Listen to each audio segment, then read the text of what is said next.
Jimmy Labeu, ça ne change pas. Monsieur Gap, ça ne change pas non plus. Et Guillaume Play, évidemment. Merci beaucoup. Alors, la semaine dernière, il y avait Alex qui est revenu pour refaire une deuxième émission. On n'avait pas eu le temps de parler trop d'émissions, etc. C'était hyper intéressant tout ce que tu nous avais raconté. Tu nous avais montré des objets. J'ai tendance à être bavard, c'est de ma T'as faute. tendance à être bavard, bah viens, on en refait une deuxième. C'est On parti. continue. Allez. Alex H, SAS, son pseudo, ancien des forces spéciales, tu nous racontais. On va parler aussi de ta vie d'après. Juste, est-ce qu'on peut raconter un petit peu des anecdotes qui te sont arrivées en mission, savoir comment ça se passe, etc. Oui, comme on en a parlé la dernière fois, c'est sensible, mais voilà, je vais vous donner le maximum. On parlait de l'Afghanistan la dernière Exactement. fois. C'est ça, on avait discuté tous les deux de l'Afghan et tu m'avais raconté Sur, un Oui, mec qui avait fait une erreur. on est amené à un collègue. On a vraiment, c'est notre vie qui est en jeu quand on est dans des pays comme ça. On compte vraiment les uns sur les autres. Et là, pour le coup, j'ai été très déçu par un de mes collègues et qui du coup n'est pas resté très longtemps derrière dans le groupe, même si le problème était resté entre nous, il ne s'était pas ébruité.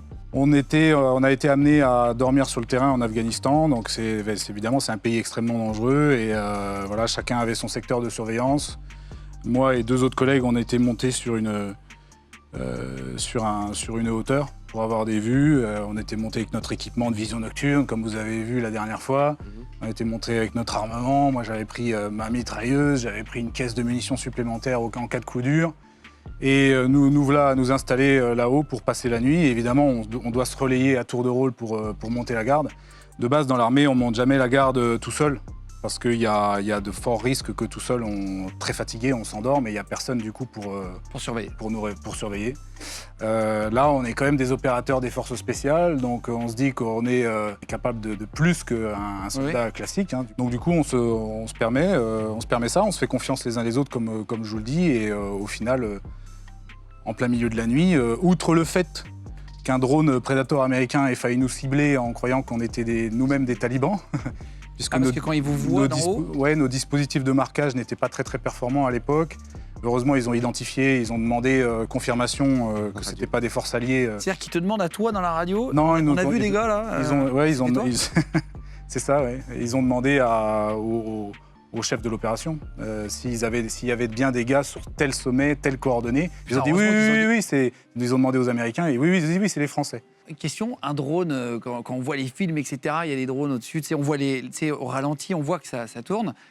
Est-ce que ça s'entend quand tu es dans le sol ou tu sais même pas qu'il y a des drones? Ça dépend quel drone. Il y a vraiment aujourd'hui, maintenant, c'est l'explosion des drones. Il y a tout type de modèles. Il y a des modèles qui volent très bas qu'évidemment on va entendre, mais s'ils ont des petits moteurs électriques relativement silencieux, il y en a qui ne voient pas on va du les tout. entendre. Puis il y en a qui volent très haut et de toute façon ils sont en dehors de portée des oreilles. Donc qu'est-ce que le mec a fait comme erreur? Alors tu disais tu dormais. Je me suis réveillé grelottant un petit peu vers 3h30, 4h, je ne sais plus très bien quelle heure il était. Et je me suis demandé qui montait la garde à ce moment-là, parce que je voyais qu'il y en avait un qui dormait collé à moi pour chercher un petit peu de chaleur. Et je voyais que lui, il ne surveillait pas, donc je me tourne vers l'autre et je le vois en boule dans sa couverture. Il s'était endormi, il y avait personne qui endormi. Et donc du coup, vu que je savais que celui qui devait me réveiller moi, c'était cette personne-là, du coup je savais que c'était lui qui s'était endormi. Donc je l'ai réveillé. Je l'ai réveillé en lui jetant une pierre. Je l'ai regardé comme ça, il a compris ce qu'il avait fait comme erreur et il a repris sa garde, mais à partir de ce moment-là, plus personne n'a fermé l'œil. Ça s'engueule après? Non, sur le moment, on doit absolument garder la cohésion sur le moment, même s'il y a une erreur. Mais oui, de retour à la base, on s'est engueulé. Et comme je vous l'ai dit, ça ne s'est pas ébruité autre que dans les 3 personnes qui étaient là. Et voilà, la personne se reconnaîtra, mais son honneur est sauf, il n'y a pas grand monde qui sauront qui c'est.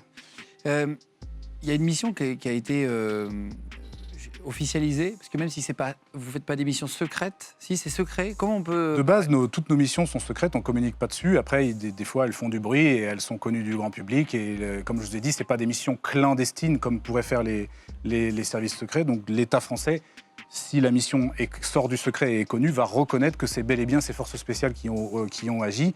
Et notamment, par exemple, voilà, on va parler d'une libération d'otages. Qui est passée dans 7 à 8 qui a été médiatisée, dans laquelle j'étais et dans laquelle il n'y a plus vraiment de secret opérationnel que je pourrais révéler du coup. C'était le 8 janvier 2011. Alors c'était dans un contexte, c'était au Sahel. Le Sahel, c'est C'est toute la bande Mauritanie, Mali, Niger, mais aussi Burkina Faso, ça s'étend jusqu'en Libye, c'est toute cette zone. Le contexte était qu'il y avait énormément d'enlèvements de ressortissants occidentaux, mais aussi de Japonais. Il y avait énormément d'enlèvements dans la zone de travailleurs, de gens des ONG. Là, dans un bar, dans un restaurant, ils avaient été enlevés, je crois, là. Voilà. Le Et là, Toulousain, il s'appelle du coup, le Toulousain. jusqu'à présent, il y avait quand même pas mal de libérations qui se faisaient sur rançon. Donc le problème de ça, c'est que ça encourage toujours d'autres à en refaire pour pouvoir gagner toujours plus d'argent. C'est le problème de payer des rançons. Bon, la France n'est pas forcément un pays qui paye des rançons parce qu'elle est dotée de forces spéciales qui sont capables de mener des libérations d'otages, mais ça peut arriver également que la France paye des rançons pour libérer des otages. Là, en l'occurrence, voilà, deux ressortissants français qui sont enlevés au Niger. C'était Antoine de Léaucourt et Vincent Delory, je crois. C'est ça. Ces deux otages. Alors nous, c'est pas l'information qui nous arrive au tout début. On est mis en alerte. On nous parle d'un couple de Toulousains. J'ai compris après pourquoi on nous avait dit ça. C'est qu'en fait, c'est deux personnes, donc ça a été rapide de dire un couple, et ils ont été enlevés dans un restaurant qui s'appelait Le Toulousain. Ok. Donc le téléphone arabe dans la zone, c'est fait. Et nous, ça nous est arrivé, un couple de Toulousains. Peu importe pour nous. Ouais, De toute façon, c'est deux ressortissants français. On doit partir les sauver. Nous, on était prépositionnés dans la zone au Burkina Faso et on était vraiment dédiés à intervenir sur des prises d'otages dans la zone. Donc ça faisait déjà plusieurs mois qu'on était là. Donc on était quand même bien préparés. On avait déjà nos modes d'action prévus. Donc on part en hélico et le problème, c'est que les hélicoptères dans ces zones-là du monde, il fait très chaud. Et du coup, l'air porte moins, l'air est moins dense quand il fait chaud. Du coup, les hélicos, ils ont besoin de faire tourner leurs pales plus vite pour pouvoir voler. Donc du coup, plus de carburant, donc du coup, plus de poids. Donc du coup, ils peuvent aller moins loin. La zone d'opération où les preneurs d'otages avaient enlevé les otages était quand même très loin de notre position. On savait qu'il allait falloir faire des économies au niveau du poids. Donc du coup, on a demandé à être déposé au fur et à mesure, en différentes équipes. Mais ce qui a été retenu à la fin, c'est qu'on s'allège au maximum. Donc s'alléger au maximum, pour nous, ça a été retirer toutes nos protections balistiques, retirer nos munitions supplémentaires de nos sacs à dos. C'est-à-dire que tu enlèves ton gilet pare-balles, quoi. On n'a pas de gilet pare-balles. Vous partez, On part La avec guerre sans gilet pare-balles. un fusil, des chargeurs, une radio. Et là, vous partez sans rien. Enfin, en t-shirt, quoi.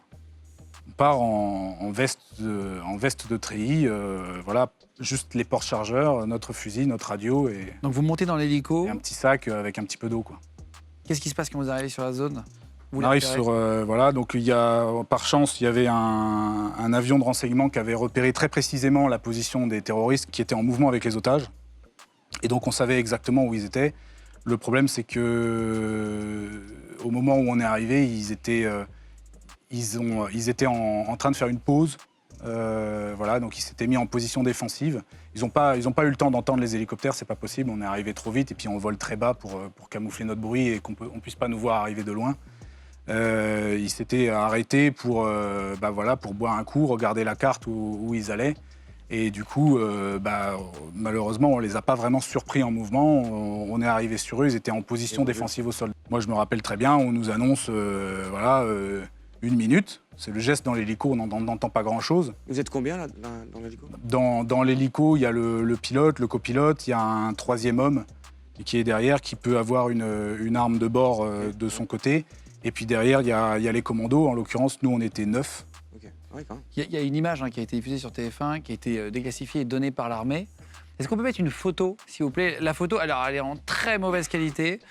Donc on voit vraiment pas grand-chose. Mais en fait, on voit qu'il y a une ligne là, en gros, pour expliquer. Là, vous êtes en gros ici, hein, c'est ça? Oui, vous avancez vers là. Voilà, en gros, c'est ça. Toi, tu te rappelles où t'es là? Là, non, je peux pas, je vois pas parce qu'on s'est décalé les uns les autres à différentes places à au plusieurs fur et moments, à mesure. Et du coup, ce que je me rappelle, c'est qu'on nous annonce que c'est dans 1 minute, le temps l'estimate time arrival. Et je regarde, parce que moi, je suis à la porte avec mon collègue, on est les 2 premiers à débarquer. On est assis à la porte de l'hélicoptère. Je vois 1 minute. Je regarde, je vois pas le convoi. Donc je me dis, 1 minute, où ils sont? Je vois 30 secondes, je vois toujours pas. Parce qu'en fait, ils s'étaient arrêtés à l'abri sous des arbres et ils étaient déjà en position défensive. Du coup, au final, c'est eux qui nous voient les premiers. Nous, on est avec un hélicoptère en l'air et eux, ils sont au sol, sous les arbres. Et donc, on s'est pris la foudre. Vous êtes fait comme on dit. toucher? Oui, l'hélicoptère. notre hélicoptère était censé poser en premier et moi et mon collègue débarquer en premier. Au final, notre hélicoptère s'est pris la foudre, il s'est fait cribler d'impact. Mais Moi, c'est- je vois des Ça passe impacts. à travers l'hélico. Oui, l'hélico n'est pas blindé. Hein. Les seules parties de cet hélico-là qui est blindé, c'est sous le siège des pilotes. Il y a un petit tapis qui les protège, mais la soute derrière, elle n'est pas blindée. Tout ça, c'est une problématique de poids. Vous êtes touché à ce jour-là? Non, l'hélico, lui, est bien touché. Nous, par chance, ça passe entre nous. L'hélico s'esquive. L'hélico s'esquive pour éviter, voilà, pour essayer de trouver. Il ne peut pas poser là, clairement, il se prend la foudre, donc il s'esquive. Il y a un autre hélicoptère avec un autre groupe derrière qui force le passage et qui du coup prend le relais et il devait poser en deuxième, finalement il pose en premier. Eux c'est pareil, ils sont copieusement reçus et le pilote de l'hélico en prend une dans la jambe à travers justement les protections Oh là balistiques. là. Et les blessures à la jambe, ça peut être très très grave parce qu'il y a quand même une grande artère qui passe par là. Donc, Mourir. lui, il est neutralisé, il est obligé de se mettre un garrot tout seul. C'est le copilote. Oh là là. C'est le copilote qui prend le relais, qui réussit à poser l'hélicoptère. Et l'autre groupe, c'est pareil, 9 commandos débarquent et sont les premiers à échanger des tirs avec les terroristes au sol. Donc on a parlé des unités des forces spéciales tout à l'heure. Il faut aussi signaler le 4e RHFS, donc c'est les pilotes d'hélicoptères des forces spéciales qui sont aussi en gros, c'est l'élite des pilotes Oh là là. d'hélicoptères de l'armée de terre. Donc le mec arrive à se faire un garrot tout en Le volant. mec, voilà, en il étant touché, était, etc. il On n'a pas les mêmes journées, hein, quand même. Il pilotait, il s'est pris une balle dans la jambe, il a dû se mettre un garrot, le copilote a posé l'hélicoptère, les commandos ont débarqué, Toi, t'étais déjà débarqué à ce moment-là? Non, nous on était en train de s'esquiver. Ah oui. On était en train de s'esquiver, il y avait encore un 3e hélicoptère qui suivait avec 2 tireurs d'élite à l'intérieur. Donc toi, qu'est-ce qui t'arrive là à ce moment-là? Il te débarque? Du coup, surtout ce qui arrive aux gars qui sont au sol, c'est qu'eux, ils sont reçus et il y a un autre collègue de ce groupe-là qui en prend une dans la lunette vulgairement dans la lunette de son fusil et qui en prend une sous le bras qui sort entre les 2 omoplates.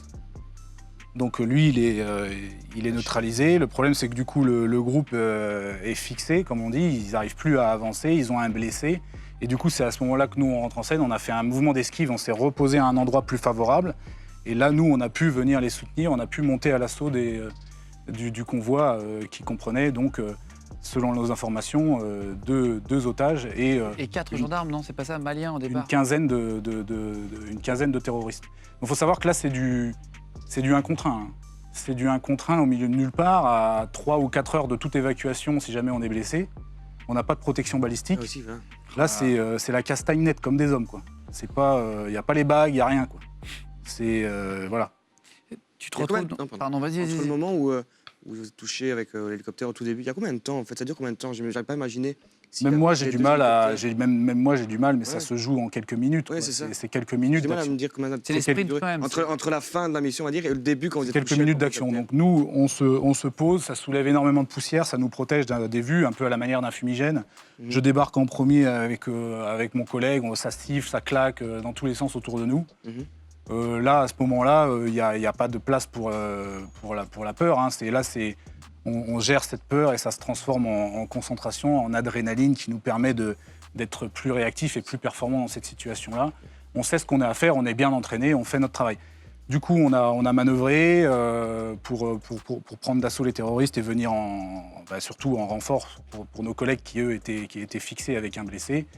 Et on a neutralisé au fur et à mesure tous les terroristes. La grosse difficulté de la chose, c'est qu'il y a des otages qui sont potentiellement parmi les terroristes. Donc du coup, on ne peut pas se permettre de tirer à vue. Ouais, c'est ça. Il faut bien qu'on identifie nos tirs avant de tirer. Donc pour nous, c'est encore plus difficile. Mais c'est ça qui fait la différence entre le good guy et le bad guy. Le good guy, il est sûr de ce sur quoi il tire. Et le bad guy, il s'en fout. Il arrose. Il arrose. Donc pour nous, c'est pas de protection balistique, c'est du 1 contre 1.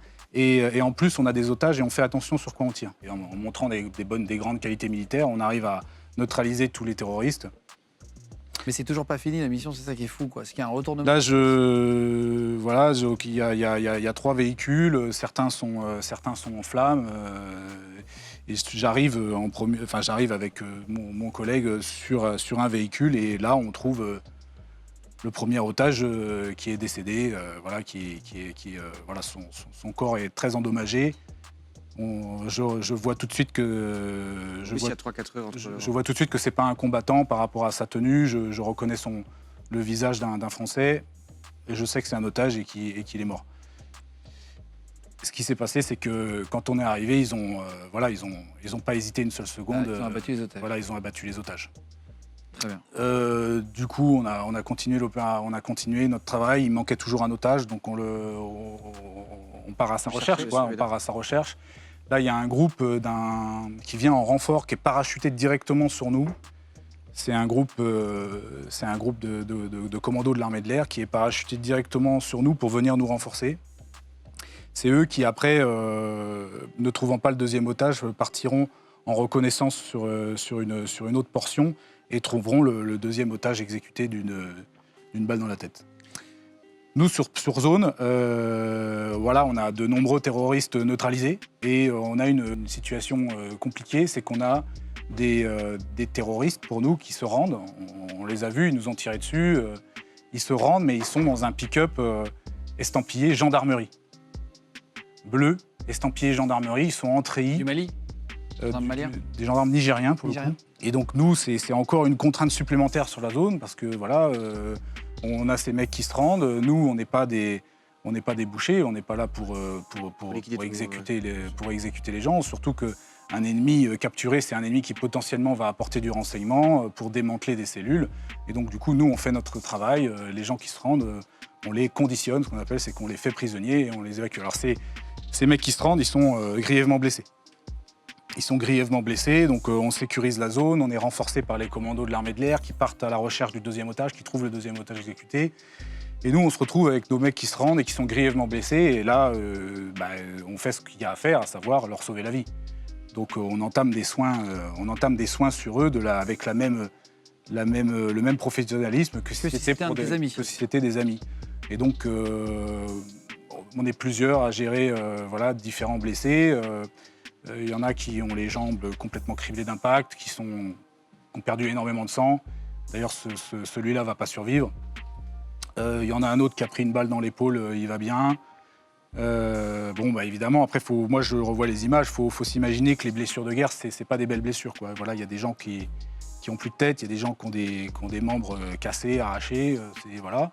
C'est la guerre. Il n'y a jamais un médecin dans les hélicos Alors si, justement, nous on est tous formés à un niveau avancé de soins, et en particulier certains dans les équipes qui sont capables d'aller beaucoup plus loin que ce qu'on pourrait faire en France, puisqu'on va transporter quelqu'un rapidement à l'hôpital. Nous, comme je vous ai dit, on est à 3-4 heures de toute évacuation dans certains endroits. Du coup, il faut être capable de faire des soins très avancés pour maintenir quelqu'un en vie, à savoir des perfusions, de l'oxygène, etc. Mais toi, tu as porté secours, justement. Moi, je me retrouve sur un des méchants qui nous a tiré dessus. Il n'y a aucun doute là-dessus, même s'ils sont habillés en gendarme et qu'ils sont dans une camionnette gendarmerie, ils sont clairement avec les terroristes. Donc c'est clairement des gendarmes nigériens qui ont été soudoyés pour guider les terroristes et les aider à sortir du Niger vers le Mali, le nord du Mali, qui était leur zone sanctuaire où ils comptaient emmener les otages pour les détenir. Ouais. Mon méchant est éviscéré. Donc il a le ventre ouvert. Là, il a pris une balle dans le ventre, ses intestins sont sortis, il les tient comme ça, et il me regarde avec... Sauve-moi, en gros, hein, ses yeux veulent dire ça. Et moi, je m'exécute. Donc, qu'est-ce qu'il y a à faire quand quelqu'un a une éviscération? C'est qu'il faut essayer de maintenir les entrailles pour pas qu'elles tombent.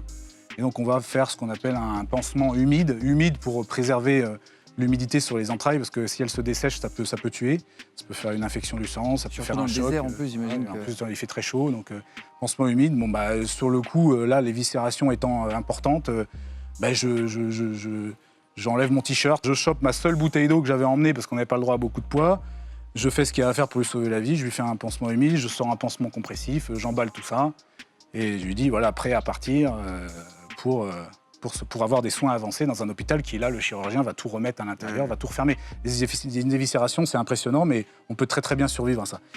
Pour finir là-dessus, juste si tu veux bien expliquer ce qui s'est passé là où tu as été déçu après dans cette avide, c'est qu'ils ont interviewé en fait le gars le méchant. Oui, donc du coup, l'opération a été médiatisée et les journalistes ont retrouvé les deux gendarmes nigériens, parce qu'il y en a un qui est décédé de ses blessures, les deux qui sont décédés de leurs blessures, et 2 qui ont été sauvés, donc, dont l'un par mes soins. Ils les ont retrouvés pour les interviewer. Et en fait, là, ils essayent toujours de trouver une version dans ces pays-là pour se dédouaner de leurs responsabilités et surtout ne pas montrer qu'ils ont des gens des forces de l'ordre qui sont potentiellement corrompus chez eux. Ça donne une très mauvaise image de leur pays. Du coup, ils ont été dire qu'ils avaient été pris en otage eux-mêmes par les terroristes alors qu'ils se portaient au secours des otages. Mais Alors toi, tu les as vus te tirer dessus. Et on les a vus nous tirer dessus. Et surtout, ils avaient leurs armes juste à côté, ils n'avaient pas les mains attachées. Enfin, faut arrêter de se foutre de la gueule du monde. Ouais. Et là, c'est vrai que c'est décevant de voir parfois, tu te dis dans les médias, ils vont dire. Mais si les médias, ils donnent du crédit à des mecs qui racontent n'importe quoi. Et c'est pas du travail de journaliste. Alors que toi, tu défends le pays et tu dis merde, j'aurais pu donner. Le journaliste, ma vie, il est là pour donner l'information et il n'est pas là pour sauver donner de la désinformation. Et qui en plus, après, ça s'est retourné. Donc ça, voilà, comme vous pouvez voir, ça m'a particulièrement énervé et ça nous a tous particulièrement énervé. Surtout de voir ce gars-là interviewé. Je l'ai reconnu. C'est à lui que j'ai donné mon t-shirt. Juste. Je t'ai posé la question, je me suis permis, quand on discutait tous les deux, est-ce que tu veux bien montrer ta main face de la caméra, vraiment face à toi, voilà, qu'on voit, et si tu peux remontrer, voilà, remonte bien, voilà, comme ça. Bon, il y a celui-là qui a un peu de travéole, il y a celui-là, il me manque une phalange, celui-là aussi, il est un peu endommagé. Est-ce que tu peux raconter une anecdote de comment tu t'es fait Je les ai fracturés plusieurs fois en différents endroits. Bon. Une anecdote. Après l'armée, je ne sais pas si on y vient après sur ma reconversion, mais... Je la fais court. En gros, tu quittes l'armée et tu vas passer 4 mois à vivre dehors. Je la fais très courte. Hein. Oui. Dans un parking. Dans ma voiture. Dans ta voiture, dans un parking à Châtelet. Mais c'est vivre dehors, vivre dans une voiture, c'est difficile. Et en gros, tu ouvres un compte Instagram et tu te dis, écoute, j'ai plus rien à perdre, je vais mettre des photos. En gros, c'est ça. Oui. C'est quelque chose qui s'était jamais fait pour un ancien des forces spéciales de créer un compte Instagram et de vendre ses services comme ça ouvertement, parce qu'il y a toujours l'anonymat, il y a la pudeur française sur le fait d'être un ancien des forces spéciales. Et donc, du coup, le fait de monter un compte Instagram et de choper une petite notoriété me permet d'avoir des nouveaux contrats. Et ayant besoin par une boîte anglaise. Ayant besoin d'argent, je prends un peu tout ce qui traîne et je me retrouve à faire différents contrat avec la boîte britannique qui me fait confiance. Donc, faire des missions de militaires privés, SMP, ça s'appelle, Société Militaire, en gros. Consultant militaire. Consultant militaire. Voilà, ça englobe tout. Voilà. Et donc, du coup, je me retrouve sur une mission de protection rapprochée au Brésil. Donc, pour moi, c'était ma première fois en plus en Amérique du Sud. J'y étais jamais allé. J'avais toujours travaillé en Afrique, au Moyen-Orient. Et je me retrouve au Brésil à faire mon travail que je connais, à savoir de la protection rapprochée. Sur place, les gens parlent très mal anglais, donc on avait un traducteur, anglais et portugais. Un traducteur avec lequel j'avais vraiment sympathisé. On avait le même goût pour les femmes, d'ailleurs. Et on parlait beaucoup de ça. Et je sais pas, ce mec-là, je l'aimais bien. J'avais un bon contact avec lui. Ouais. On va sur un rendez-vous de notre VIP. Donc on était une équipe de 4 gardes du corps. Mmh. Et sur le rendez-vous, on n'est pas armé. On doit se désarmer à l'entrée. On nous interdit de rentrer avec les armes dans l'endroit. Et du coup, on dépose nos armes dans le véhicule qui reste avec l'un des chauffeurs. C'est un peu comme dans les films, hein. T'es mec de sécu armé, etc. C'est vraiment comme ça. Le rendez-vous se passe, je fais mon travail de garde du corps, je surveille à gauche, je surveille à droite, je prends l'ambiance. Mais ce qui est sûr, c'est que pour moi, la menace, c'était pas du tout le traducteur. Et en fait, cet enfoiré... d'un seul coup, pendant la réunion, on entend une détonation. Pam, un coup de feu. Tu fais hyper bien le coup de feu en plus à la bouche, c'est impressionnant. Pam. Là où ça va devenir moins drôle, c'est qu'en fait, moi je me retourne parce que le bruit vient de derrière moi et c'était ce traducteur qui était en train de me tirer dessus dans le dos. Oh là là. Et donc du coup, je me retourne vers lui. Moi, d'instinct, j'attrape l'arme. Il m'échappe. Je lui emmanche une droite, il réagit, il est un peu de côté, je lui en emmanche une deuxième, il tombe au sol. Là, je me couche sur lui, l'arme a volé dans un coin et je me dis, pour moi, je me suis fait tirer dessus dans le dos, je suis mort. Je me suis dit, toi, tu vas venir avec moi, quoi. Donc, je commence à... Je lui envoie, je ne sais pas combien de coups de poing, je ne sais pas combien de temps ça a duré, mais je lui ai frappé sur le visage, je me suis encore fracturé les doigts. C'est ça qui t'a fait le doigt comme ça? Oui, ça n'a pas amélioré. En général, c'est qu'on a tapé fort quand on a un doigt qui reste tordu. Hein. Sinon, ça n'a pas amélioré les choses, on va dire.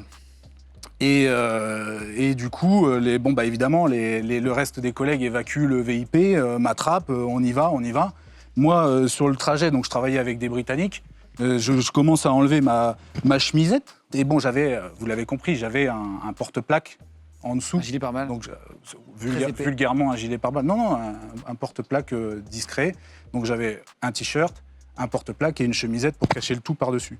Donc, j'enlève ma chemise, je leur dis I took one in the back, my back, check my back. J'enlève mon. Tu l'as pas senti ma chemisette. Non, rien. Alors, je me dis, moi, dans ma tête, c'est l'adrénaline, j'en ai une dans le dos. Oui. Et tu te dis, tu vas mourir, tu vas partir. Oui, il faut me prendre en charge. Et donc, j'avoue que là, j'étais en stress. J'enlève ma chemisette, je descratche le porte-plaque, j'arrive dans la bagnole, je dis, et le mec, il me dit, you're fine, bro, you're fine, nothing, you're fine. Il a tapé pile poil dans le. Oui, il était dans la là, plaque. c'est de la En fait. chance, hein. Il m'a tiré à bout portant dans le dos. J'ai pas compris pourquoi ce mec-là, mais déjà moi, alors que je m'entendais super bien avec lui, je sais pas c'était quoi son intérêt de faire ça. Il n'était pas censé y avoir des armes à l'intérieur. Je sais pas pourquoi. Il a tiré une cartouche, je me suis retrouvé face à lui, je m'en suis pas pris 10 dans la gueule. Je pense qu'il devait avoir un incident de tir, un truc. Il a paniqué, j'en sais rien. Ce qu'on appelle une carte chance mais- chez les militaires, c'est-à-dire que c'est vraiment, t'as eu de la chance ce jour-là, quoi. Je comprends pas Juste très bien. Pour parler du salaire dans les forces spéciales, combien on gagne quand on rentre dans les forces spéciales? Bah, pour prendre des balles dans le dos. Moi. Ouais, t'imagines, non mais c'est pour expliquer qu'il y a des métiers, mais bon là c'était après l'armée, mais c'est très dangereux. Combien ça gagne un mec dans les forces spéciales, pas militaires, hein. Forces spéciales. Moi, j'ai terminé au bout de 10 ans dans les forces spéciales. Il faut savoir qu'aussi, le fait si on est en couple, pas en couple, ça joue. Si on a des enfants à charge, pas des enfants à charge. Et moi, ça a grimpé à, voilà, c'était, je crois, 2200, 2300 Il à n'y la a fin pas de ma beaucoup, hein, carrière. se sauter d'un grand-chose, hélicoptère, hein, se prendre une balle. Enfin, Alors- faut se rendre compte quand même que les militaires sont pas. Heureusement, quand on est déployé en OPEX. opération, on multiplie par 2, en gros. Et donc, il faut s'imaginer que, voilà, en gros, C'est à 4500. à 2000 en France et à 4000 à l'étranger, mais ça va varier, évidemment, avec l'ancienneté. Ok. Voilà. Est-ce que tu peux nous montrer, avant de terminer l'émission, un exercice militaire qu'on fait avec toi, contre toi? On va essayer d'aller plus vite que toi. On va J'ai essayer. cru comprendre que vous aviez installé des On a super installé des systèmes cibles de cibles laser. avec des systèmes de pistolets laser d'entraînement à gaz, etc. Ça tire sur des cibles. Il y en a 3 à taper. Et ensuite, il faut taper sur la cible pour arrêter les comptes à rebours. D'accord? Allez. Allez, c'est parti. Exercice militaire.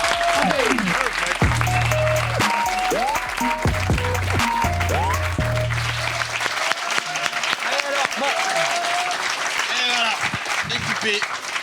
On est équipé en gilet pare-balles. Ça fait 11 kilos environ. Ouais, c'est ça, c'est très lourd. Jimmy, tu vas nous faire un exercice. Il y a 3 cibles et une cible laser pour éteindre le compteur. Une petite épreuve de tir. Après, nous, souvent, on s'entraîne en conditions de fatigue pour... voilà, c'est un métier difficile, c'est un métier physique, comme tu l'as compris. Donc, pour se mettre en condition pour un tir, souvent, on se pré-fatigue. Donc, ce qu'on va faire, ça va être 50 Super chaud, squats. 50 50 Ah non. squats sur une jambe. Ouais, des 5. 50 squats sur une jambe. Non, je fais pas. J'allais dire, déjà j'en on fais fait un un avec... squat, Attends, ouais. ça c'est lourd. Hein. Non, Sur une jambe. on va 10 fois toucher la main au sol. Ok. Hein, et ensuite, on dégaine. On doit fait tirer la cible de gauche, la cible du milieu, la cible de droite et ensuite le compteur pour l'arrêter, c'est ça? Très bien. Dès qu'il y a le bip, on commence à faire les machins. Est-ce que t'es prêt? Mais du coup, toi, t'as un pistolet? Non, non, on va le faire chacun avec le tien, chacun notre tour. D'accord. Ok. Attention, on va voir combien lui fait. On met la main à plat ou on touche? On touche? On touche. Attention, dès qu'il y a le bip, tu commences les 10. Hein. Voilà, c'est parti. Putain, mais rien que ça, c'est l'enfer en fait. Moi, je serais déjà parti là, parce que. Ouais. J'ai hâte de voir Jimmy faire ça, voilà, je vous le dis. Bon Tu peux le mettre Attends. Ça fait 12 secondes 60. 12, 60. Moi, je fais Voilà, 12 minutes. alors nous, il nous 60. faut 8 minutes 40 pour faire ça. On-off, tu peux appuyer dessus? Ouais. Quoi, tu veux que je fasse? Vas-y. Vas-y. Putain, je vais me faire... T'en as fait 10? Ouais, 10, ouais. Ouais. T'es prêt? Putain, 12, 60, mais vas-y, on va se faire humilier. Tu vas faire 22, toi. 22 ou 23. Je le sens. Est-ce que t'es bon? Attends, mais c'est même pas les... Si. Attends.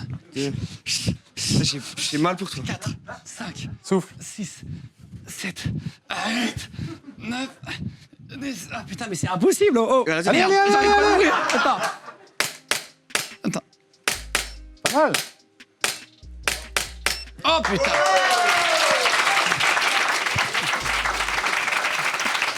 Attends. Ça veut dire que j'ai fait 6 secondes, c'est énorme. C'est-à-dire que là, Non, mais je comprends pas comment en 12 secondes t'as fait les squats et t'as tiré, t'en as pas fait 10. What? Si. Qui a fait 10? On regardera la vidéo. Force spéciale, non, c'est ça? Ouais. Peut-être pour ça alors. T'es prêt? Ça me va tellement pas. Johnny English. Attention, t'es prêt? Non, recule-toi, recule-toi. Quoi? Attention, au niveau du scotch, je crois. Attention, 3. Attends, le bip. Dès que ça bip, hein. Dès que ça bip.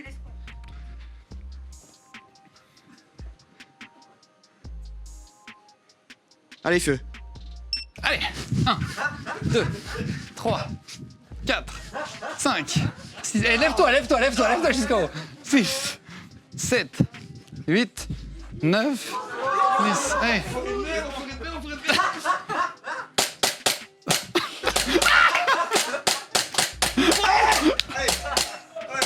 Oh!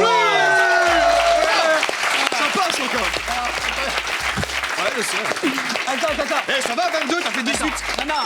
Alors, je voulais juste expliquer un truc. C'est qu'en fait, en vérité, chez Vérité, nous, on a des plaques hyper légères. En fait, on a mis à Jimmy un gilet qui est 10 fois plus lourd que le nôtre. C'est vrai? Ouais, mais regarde. putain, il est lourd, moi. J'arrive.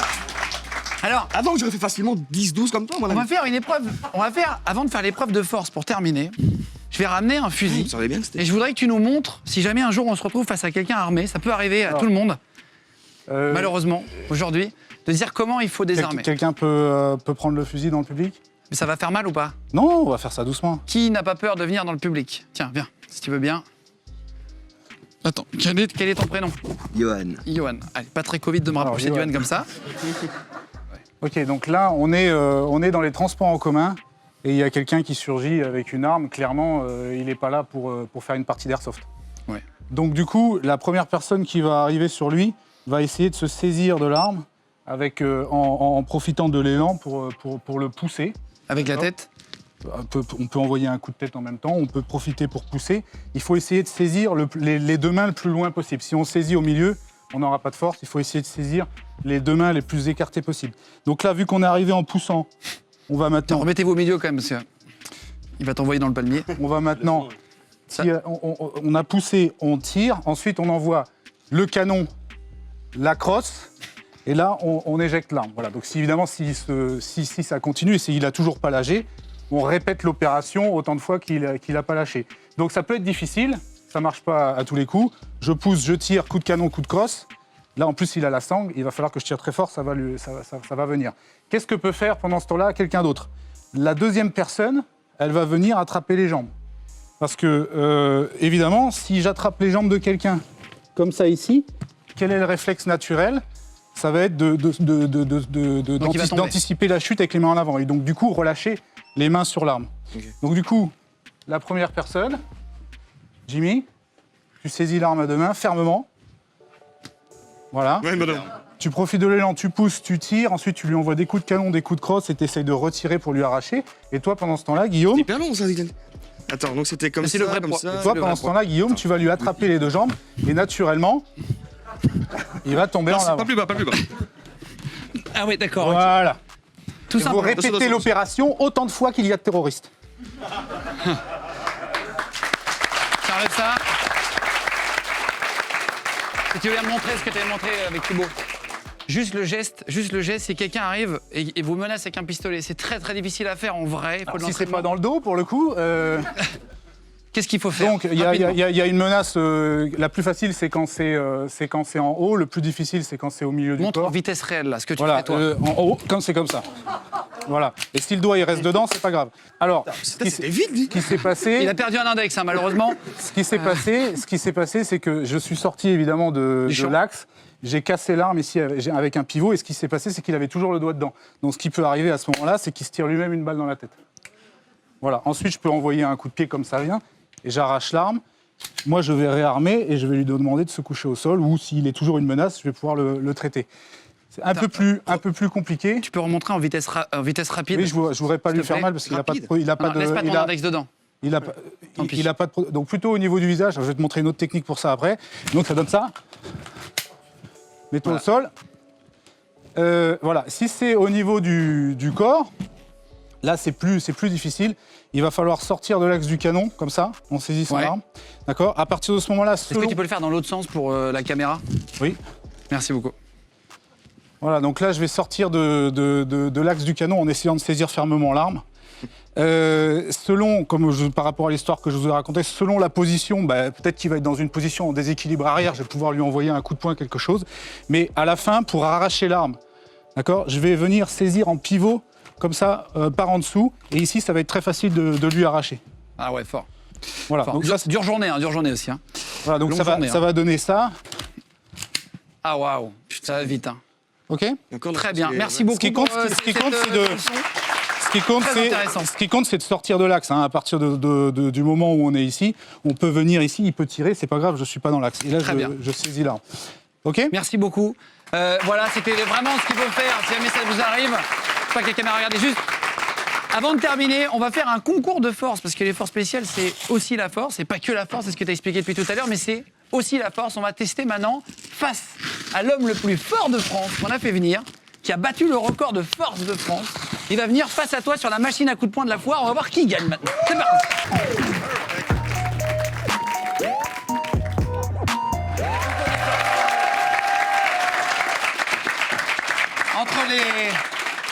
On transpire encore du truc d'avant avec les épreuves là, de tir. D'ailleurs, merci à Terang, terang.fr. Voilà, c'est une boutique sur Paris et sur Toulouse qui nous ont amené le matériel. Vous pouvez aller voir sur leur site terang.fr. Il y a tout le matériel pour l'aventure et un peu plus.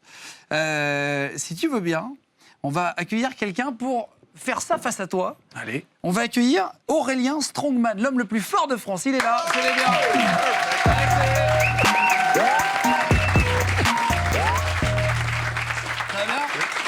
De la main. Mais c'est vrai que la main, déjà, il y a une différence. La main, c'est incroyable. Il y a une différence de. C'est mon corps. T'arrives à soulever combien en poids? Alors, développé couché sur des barres à 320, 330 kilos. Et, Il va prendre la truc ici à faire hop. Tu soulèves un pneu de camion, j'ai vu les pneus de. les pneus de tracteur, voilà, qui pèsent jusqu'à 500 kilos. On peut tirer un camion de 17 tonnes, 18 tonnes. Donc c'est un peu nos C'est épreuves dans cette discipline. Si on est en panne, Tu peux On m'appelle, il n'y a pas de problème, on soulève la tu voiture. remplaces le moteur. C'est vrai que tu fais ça, tu soulèves une voiture, j'ai vu dans une Ouais. vidéo. Ouais. Alors c'est parfait, c'est l'homme avec qui on a envie d'aller à la foire. Évidemment, il pour va qu'il nous péter, montre, hein. est-ce que ça va vraiment changer? C'est assez intéressant à savoir. Tu connais cette machine de taureau? Et oui, bien sûr, je connais. Alors- bien sûr. On commence par qui? Est-ce que tu veux commencer ou pas? À moi l'honneur. Et si tu veux, allez, à toi Allez. l'honneur, c'est parti, Alex. Alors comment ça marche? Alors, je vais appuyer sur le bouton, tu dois resserrer les cornes Genre l'une comme contre ça l'autre, et il y a un chiffre qui va apparaître, et il faut aller le plus loin possible, d'accord? Vas-y. Attention, est-ce que quelqu'un filme le compteur? C'est bon? Attention, c'est bon.